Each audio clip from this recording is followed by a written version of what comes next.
We often get the question, what is the best way of fixing a post cap? So critical thing is here, we've got our H post, so we've got a classic DuraPost. We've left it 10 to 15 mil above the top rail. This is a composite fence, or this could be a panel. So 10 to 15 mil high. We then collect our kit. So we've got a post cap kit, and in that kit you have the top cap, which is this part here, and the plastic insert, along with fixings. So we're going to locate the plastic insert. You'll see the H on the back. That simply locates over the top of the post, like that. Now there's two ways of fixing this.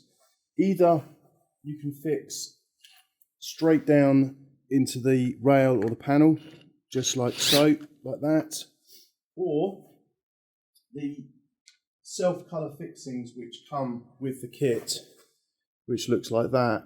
These can be used and fixed like this. So what that's doing is fixing it directly to the post.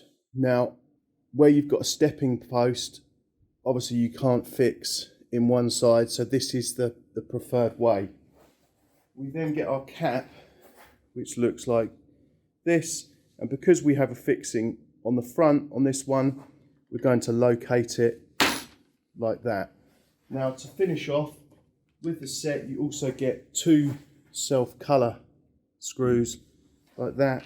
I'm just going to pop one in each side, ideally one in each side, but we'll just put one in there. So you've got a nice finished cap, nice and secure and level. That is the important thing with this. Often when you're fixing to the rail, it can pull it to one side. That's not ideal. Fixing it directly to the post with the two self-colour screws which come with the kit completely eradicates this problem.